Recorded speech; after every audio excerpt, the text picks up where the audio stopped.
The sun gleamed gently over the sprawling grounds of Hoshiyama High School, and flecks of pink drifted through the turquoise skies, signaling the height of cherry blossom season. Beneath the towering Sakura trees gracing the school courtyard, a sudden flurry of petals whirled up, almost as if orchestrating a mysterious waltz. Amid this quietly beautiful scene unfolded an encounter that would forever shape the lives of two students, Yuto Kisaragi and Mei Hoshino. Yuto was no stranger to blending into the background. A second-year student with disheveled black hair and a perpetual slouch, he often sought refuge behind the pages of manga or the strategic monotony of his chessboard in the school library. Mei Hoshino, on the other hand, was the epitome of shimmering innocence and vibrancy, her honey-colored hair catching the light like liquid gold. Known for her knack of warming any room she entered, Mei's affable smile was the remedy many sought when weighed down by teenage worries. And yet, beyond the warm fronts they each presented to the outside world, the loneliness simmered quietly between them. It all began that fateful Tuesday morning. While Mei worked diligently on a banner for the impending school spring festival, Yuto scouted the courtyard, armed with his camera, hoping to capture an image for his photography club's contest. Lost in capturing the perfect interplay of sunlight and falling petals, Yuto failed to notice that he'd unknowingly entered the center of Mei's meticulously arranged workspace. "Hey, you're about to knock over the paint!" Mei's voice startled him, cutting through his thoughts. He scrambled, only to step back and tip over an entire bucket of pastel pink paint. The smooth liquid spilled in sinuous, slow-motion waves, ruining her almost finished calligraphy. "No way! I should have been more aware! Let me fix this!" Yuto's words tumbled out in apology while Mei crouched by her destroyed work. She sighed but fought a giggle. "Well, I wasn't quite satisfied with my brushstrokes anyway. Let's call this an accidental do-over." She looked up, smiling at him, her eyes warm and genuinely forgiving. Yuto wasn't used to people meeting his flustered presence with kindness, and her response struck him deeply. As a strangely magnetic silence loomed between them, Mei glanced at Yuto's camera and asked, "Why were you so distracted anyway?" Shrugging with hesitance, Yuto fumbled with the lens cap.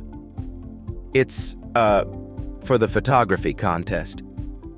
I had a fleeting vision of capturing how sunlight filters through the blossoms. But now, I've wrecked your banner instead." Mei tilted her head quizzically, her lips curving upward into a sly grin. "Why don't we strike a deal then?" she proposed, waving her brush as though it were a magic wand. "You help me repaint this banner by tomorrow, and in return, I'll teach you the best spot to photograph the blossoms. Even better, I'll reveal a secret tree only I know about, one where the petals fall like a pink shower if you stand under it at the right minute." Enthralled by her energy, Yuto nodded without thought. "Deal." As the day gave way to dusk, moments painting the replacement banner began entwining their fates. They shared idle chatter, everything from whose mom made the tastiest bentos to how Mei dreamed of becoming a muralist while Yuto quietly revealed his aspirations of crafting scenes for motion pictures. Unexpectedly, their conversation grew intimate at a rate neither predicted. True to Mei's description, the following afternoon brought Yuto to the secret Sakura tree she spoke of. Tucked behind the old greenhouse, few students ventured near. Underneath, Mei twirled in slow circles, catching the cascading petals with soft laughter that felt like summer personified. Yuto's hesitant hands brought the camera to his eye, clicking his initial shot. It wasn't just the blossoms or the lighting he captured. It was Mei's smile and the purity of her movement, dancing amid an ephemeral dream.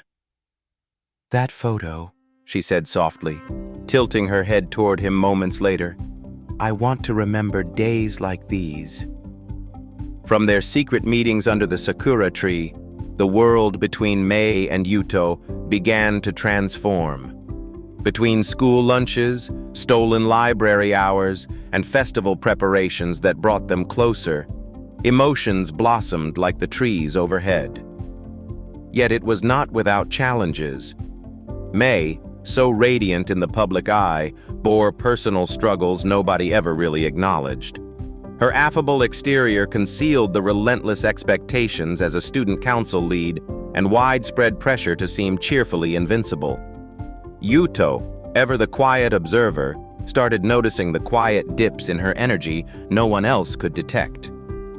In return, May found herself gravitating toward Yuto's thoughtful silences, each moment an unspoken reassurance that she didn't always need to have the answers. When the spring festival finally arrived, May and Yuto found themselves stationed together at a small gallery featuring student photography. Yuto observed his contribution hanging modestly among dozens of others, the snapshot from their secret Sakura tree. But something about that image struck the room silent, drawing soft murmurs akin to reverence. "That photo feels alive," said one student, gazing at it with admiration. But Yuto knew it wasn't just the frame that made it special. It was everything May represented to him caught within that image. However, tension simmered too. Whispered suspicions surfaced around their growing closeness. Classmates fueled murmurs that May's affections for Yuto tarnished her image of perfection, distracting her from duties toward the council. Guilt began clouding May's smile, a harrowing look Yuto couldn't ignore. One quiet evening after festival cleanup duties, Yuto, emotionally charged, met May beneath their tree. "Are they making you uncomfortable?" he asked, his voice trembling. "Everyone watching us, I mean. If you think all this attention is my fault, Yuto, stop." Her firm tone surprised them both. "You've quietly shown me what it feels like when someone doesn't expect me to be anything other than myself. When people come between things like this, we just need to hold on to something that belongs to us alone." The wind lifted petals between them, briefly mirroring the magic from when they first met. "So let's make a promise," she whispered. "Here, under our Sakura. Let's never forget what this feels like at this moment." With those words, May knelt and drew a soft mark, a tiny heart on the bark of the tree. Touched by her earnestness, Yuto bent down, quietly placing his hand over hers, and they inked the symbol in together. As the years rolled past, that Sakura tree remained a talisman for them. May continued creating magnificent murals, and Yuto became a celebrated filmmaker known for serene introspections of youth. Even today, the mark etched into the bark stands immortal, a memory of youth fleeting as blossoms and a love eternal as roots below.